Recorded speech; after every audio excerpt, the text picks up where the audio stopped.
Good day, everyone. Welcome to the subject Contemporary Arts from the Different Regions. Today, we move on to another interesting topic on Philippine literature.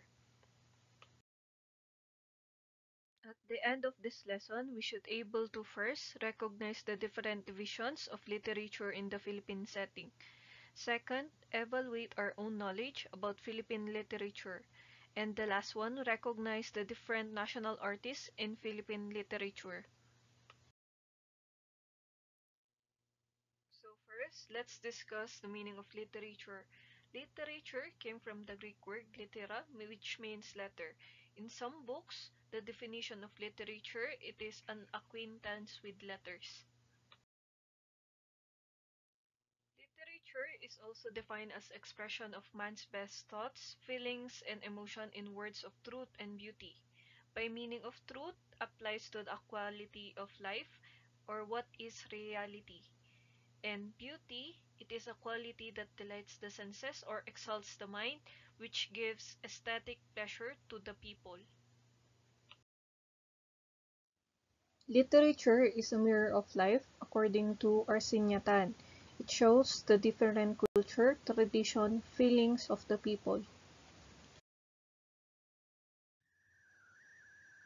According to John Henry Cardinal Newman, literature is an art which uses language. For him, literature has many meanings and it also interprets different things. According to him, literature reveals the secrets of human heart. Second, carry off the hidden grief. Third one, relieve the pain of the soul.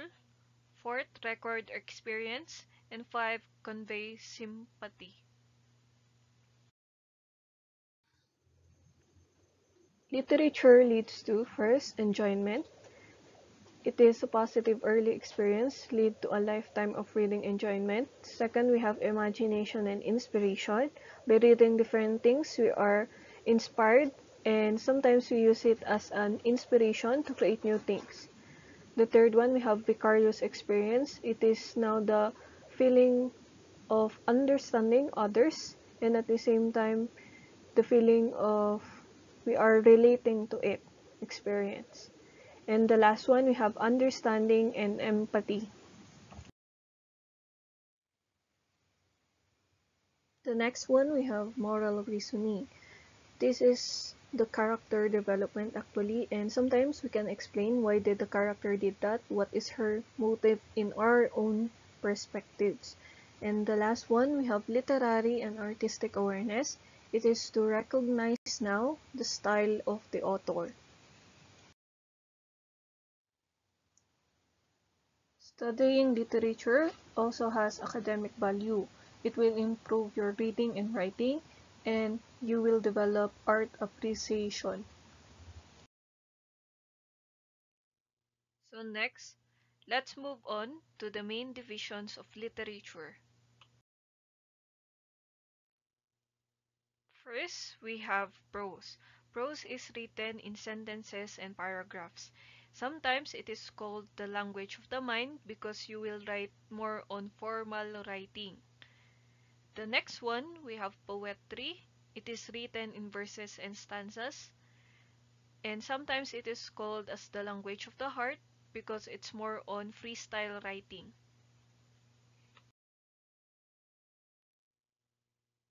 We have two divisions of prose. First one, we have fiction. Fiction is defined that includes stories that do not happen in real life or they lack facts on their basis.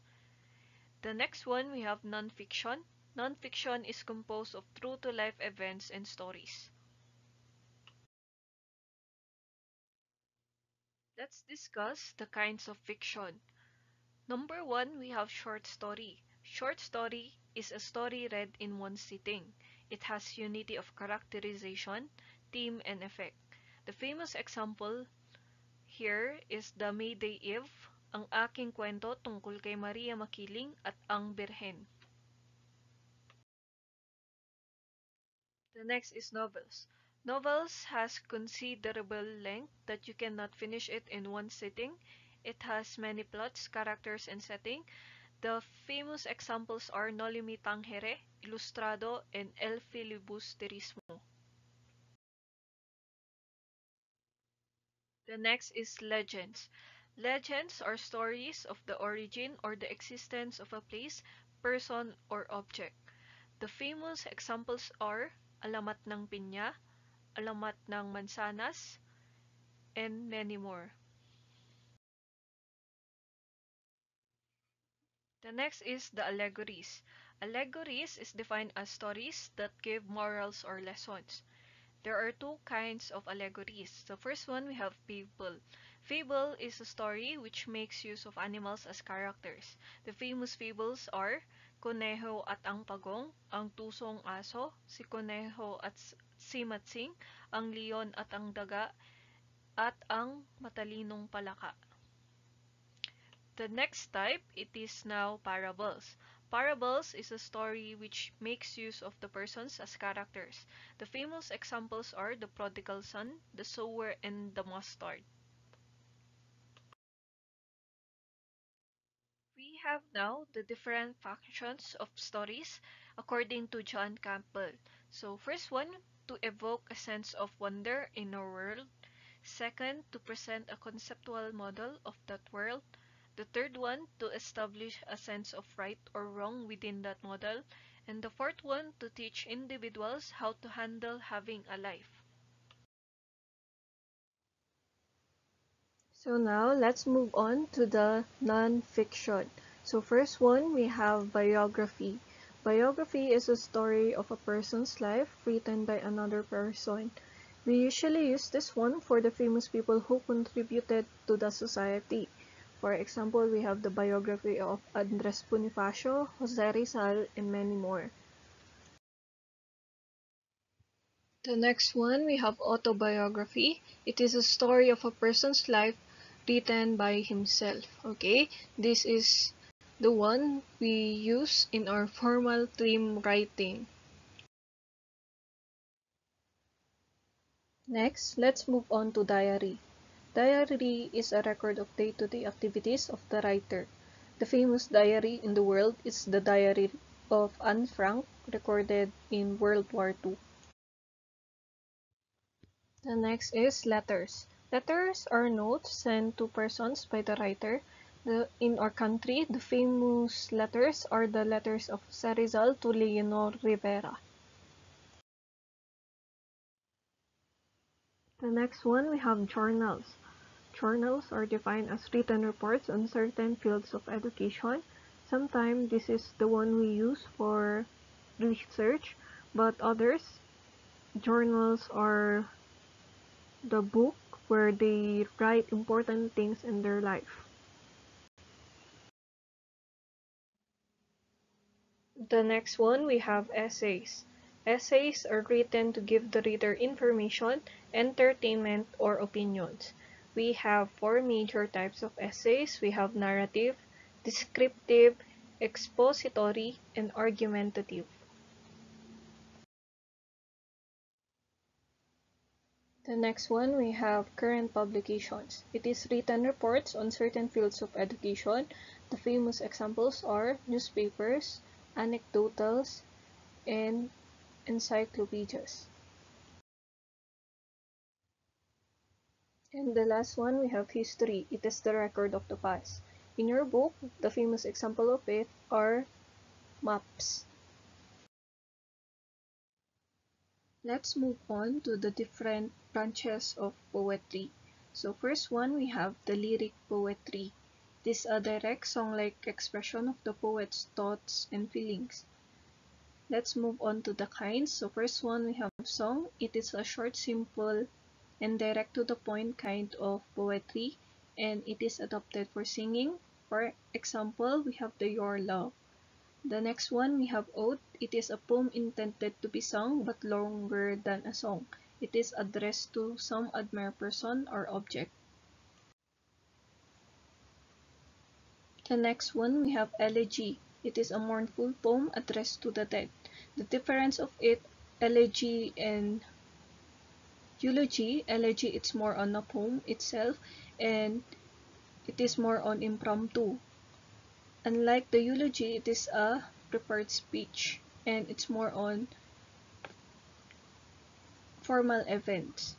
And the next one, we have sonnet. It appeals directly to someone with feelings, and it is also impromptu. And the last one, we have dramatic lyric. The speaker is an imagined character rather than a poet. It is more on the feelings itself. The next branch of poetry is the narrative poetry. It aims to tell in the form of story of actual or fictional events through poem. So we have now the kinds. So first one, we have epic. Tells about the deeds and adventures of heroes with supernatural powers. Like for example, in Cordillera, we have Biag ni Lamang. In the world, we have Epic of Gilgamesh, Don Quixote, and Hamlet. The next is ballad. It is a poem intended to be sung and tells a love story. The third one, we have a tale of poem full of exaggeration and fiction. Let's move on to the elements of poetry, and this topic is actually repeated in your world literature and reading and writing. So I will just discuss the basic parts of it. So first one, we have imagery. It is the use of 5 senses. Next one, we have the figures of speech. It is more on the comparison, contrast sounds. The third one, we have rhyme. It is the repetition of same sounds. Fourth one, we have the rhythm. It is the pattern of stressed and unstressed syllables in each line. Next one, we have meter. It is an arrangement of strong and weak stresses in lines of poetry that produces a rhythm. And the last one, we have a stanza, series of lines grouped together in metrical manner. And the last branch of poetry, we have dramatic poetry. It is intended to be presented on stage. So first one, we have spoken word poetry. It is a poetic performance art that is word-based. It is an oral art that focuses on the aesthetic of wordplay such as intonation and voice inflection. The important thing here is to relate to the other people. We have also the emergence of different kinds of poetry now. So first example, we have the blackout poetry. It is a poetry when a poet takes a marker, usually black marker, to already established text like a newspaper and starts reducting words until poem is formed. It is shared to the class. Another poetry, it is now the erasure poetry. It is the same actually with blackout poetry, but this one is messier. It is any poem that scopes itself out of another larger text. Usually it is also shared in class.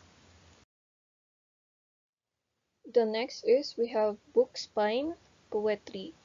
It is defined as poems made up of text lifted from different sources. So the technique here, you will use now the different titles of the book to create new poem. The next topic is drama. Drama in some books are part of poetry, and some books it is also an independent topic. So let's see the independent topic of drama. Drama comes from the Greek word dron, which means to do.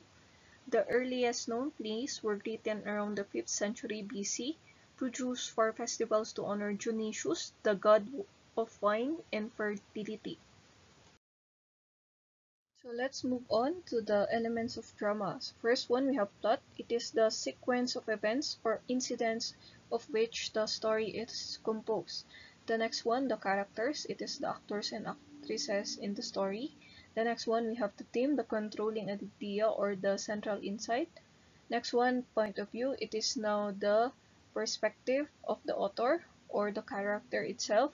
And the last one, we have a symbol. It is a literary symbol, means more than what it is, and sometimes it is inculcating lesson of the story. Let's move on to the dramatic structure. So first one, we have expositions. It is the characters are introduced, setting, and others. The next is we have complication. This tension builds, and some of it there are challenges now faced by the characters. The third one we have climax. It is the point of highest tension. Action determines how the conflict will be resolved. And the last one we have resolution. Conflict is resolved and we will have the ending of it. Let's move on to the kinds of drama. So first one we have tragedy. It is a play that ends unhappily, and most classic Greek tragedies deal with serious universal themes such as first one right and wrong, second justice and injustice, and the third one we have life and death. Most tragedies put human limitations against larger forces of destiny, and sometimes the tragic hero itself it is more on the suffering itself.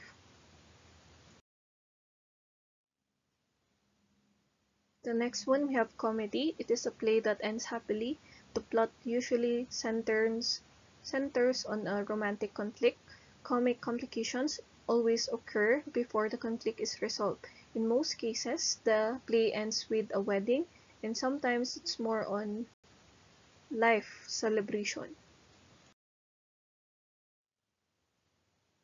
The next is we have modern play. It may be a tragedy, comedy, or a mixture of the two. Usually focuses on personal issues, and it is more on ordinary people.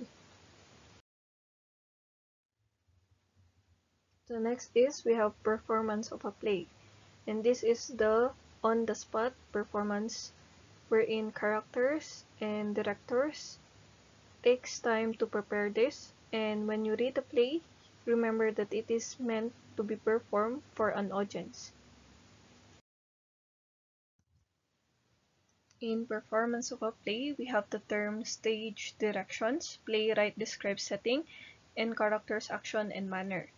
So the next term, we have also the theater artists. This includes the actors, directors, lighting technicians, stage crew, and many more. Performance theater artists bring the playwright's vision to life on the stage. The audience responds to the play. In a play, there are characters and the audience. So let's move on to the characters. The characters are the actors and actresses in a play. And some of it, they have conversational cues. So first one, we have the monologue. It is a long speech given by one character to others. The next one, we have the dialogue. It is a conversations of characters on stage. And the next one, we have a soliloquy. It is a speech by the character alone on stage to himself or herself to the audience, and sometimes this one, it's more on impromptu according to the books.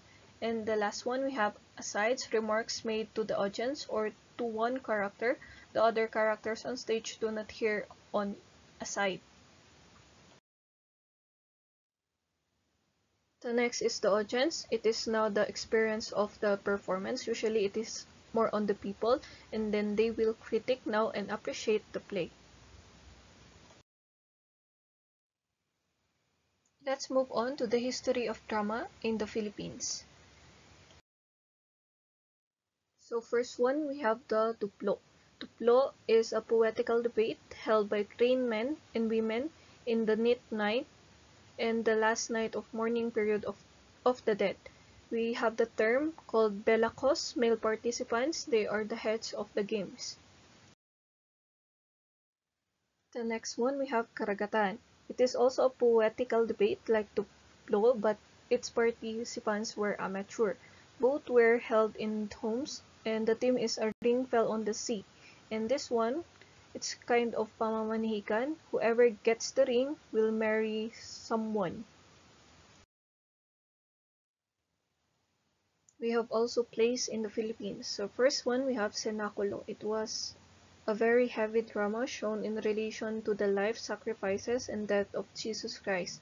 It is like a passion play presented and celebrated during the month of March or April, depending on the exact date of the Holy Week. There are the two kinds of presentation. We have the hablada. It is more on oral presentation, and cantada through a song.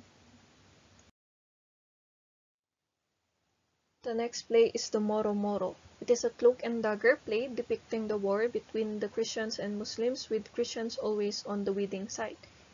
The first Moro Moro is written by Jeronimo Perez and was staged in Manila in 1637 to commemorate Governor General Consuegra's victory over the Muslims of Mindanao. It becomes the favorite play of the people, especially during the town fiestas. The next play is the Zarzuela. It is a melodrama with songs and dances that have a 3-in-act 1 play. It is intended to make the feeling towards love, fear, grief, sorrow, or any emotional reaction sublime. Its country shows the political and social conditions of our country. The next is Moriones. Moriones is a famous street drama in the Philippines. The Morion Festival is a Lenten ritual that is colorful as it is unique. It is celebrated every Holy Week in Marinduque. We have the term Morion, Pugutan, Ceremony, and Longinus. Morion means mass or visor, which is the top part of the medieval Roman armor covering the face. It is this mass, carved from the top wood, that is the focal point of the Morion celebration. The next term, we have the Pugutan ceremony. It is the climax of the Morion festival held at noon of Easter Sunday. It is held on the dried riverbed. And the next term, we have the Longinus. Longinus, who at that time of the pilot drove his spear into the side of Jesus Christ as he hung from the cross.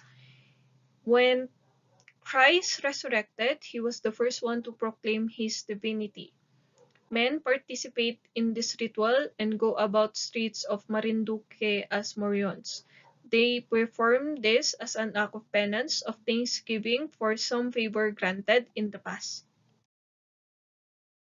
The modern Philippine drama stage play was rejuvenated upon the establishment of Repertory Philippines in June of 1967, which was founded by Zeneta Bibot Amador and Baby Barredo.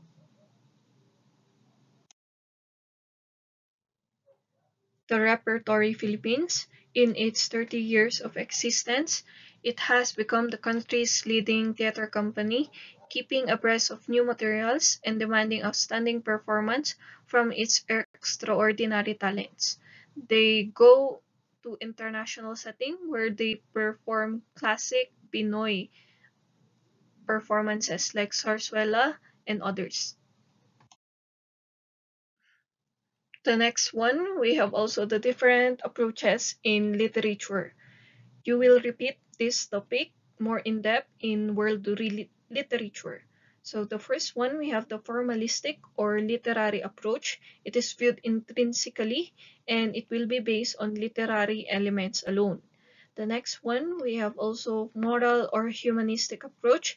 It is close to morality of literature and question characters' action.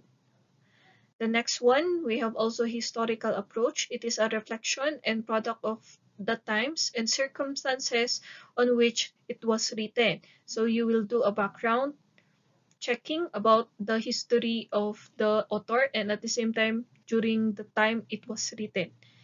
The next one, we have sociological approach. It is emphasize the power relations that are played out varying social forces and situation.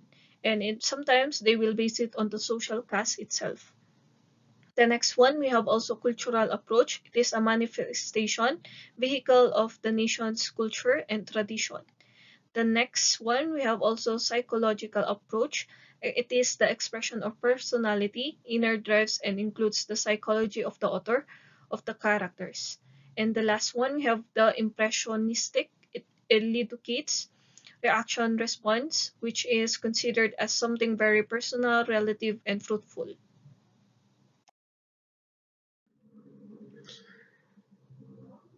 So next, let's move on to the national artists in literature. Disclaimer, there are many national artists in literature. I just chose 7.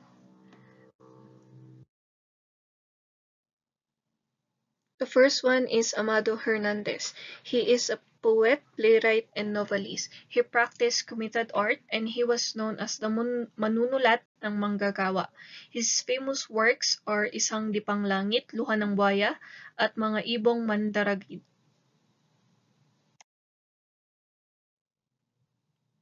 The next is we have Nick Joaquin. He is the most distinguished Filipino writer in English writing.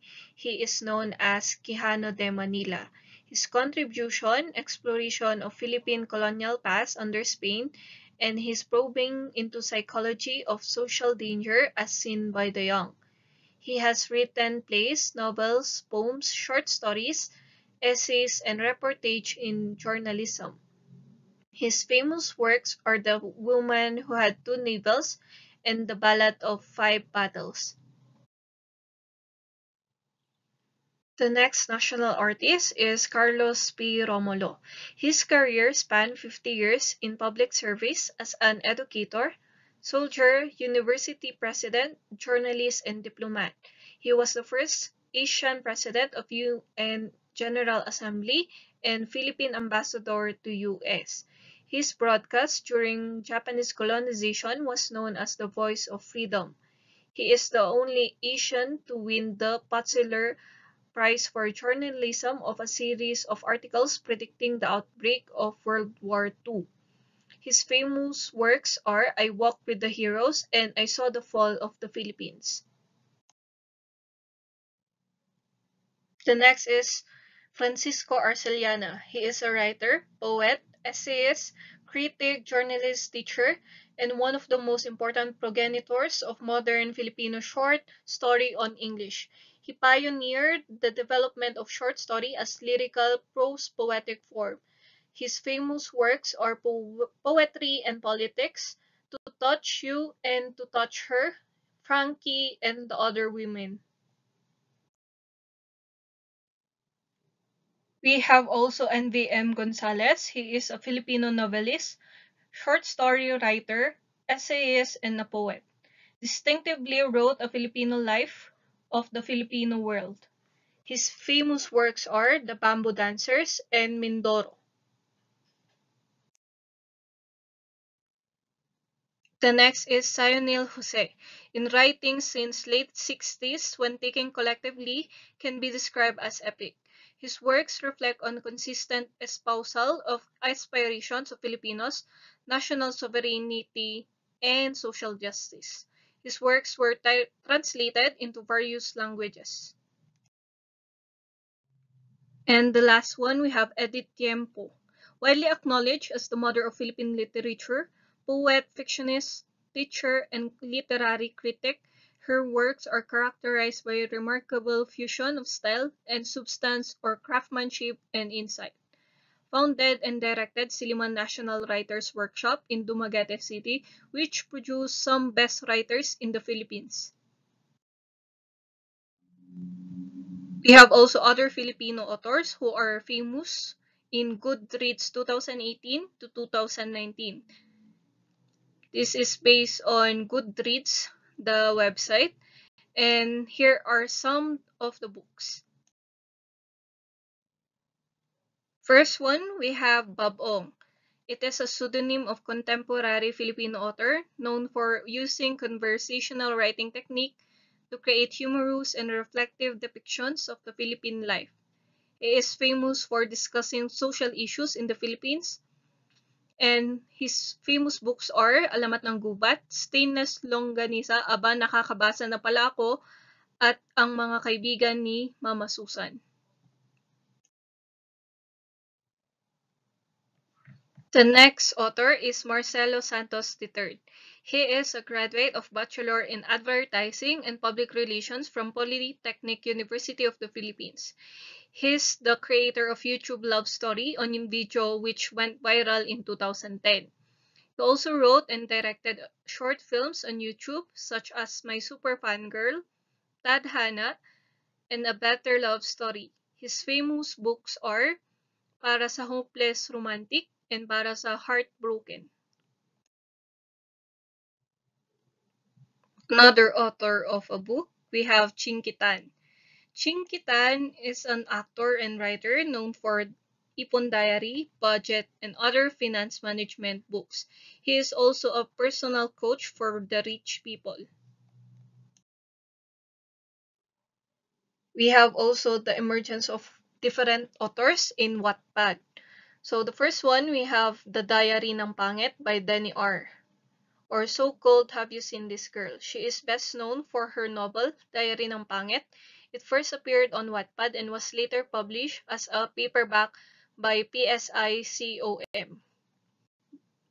We have another example, She's Dating with a Gangster by Bianca Bernardino. Her strong emotions to this book led to the creation of her story, which has been adapted into a major movie. Also, Famous Filipinos for spoken word poetry, and this is based on spot.ph because this website allows new artists in terms of different fields. We have three persons who is popular for spoken word poetry. The first one, we have Juan Miguel Severo. You may already be familiar with Rico from On the Wings of Love, but he is also a member of Words Anonymous that has been generating buzz in spoken word poetry scene in Manila long before that. His piece, Ang Huling Tula na Isusulat Ko Para Sa'yo, is such a poem that widely circulated on the internet. The next is Henry Igna. He is also a member of spoken word group Word Anonymous. In his poem Masarap Kang Magtimpla ng Kape, he compares of love of his life to the coffee which never fails to wake him up, one that he'll always choose even if it gets cold. The next is we have Maymay Cantilanyo. Maymay is starting slam poet whose piece Sa Pagitan Ka Natagpuan became viral on social media. The Bataan Peninsula State University student's poem is inspired by her first love, her friends' experiences, and Moira de la Torre's song Malaya. That's all for literature. I hope that you learned something from this lecture. Feel free to ask questions from your teacher. Thank you and see you again on another topic. Goodbye.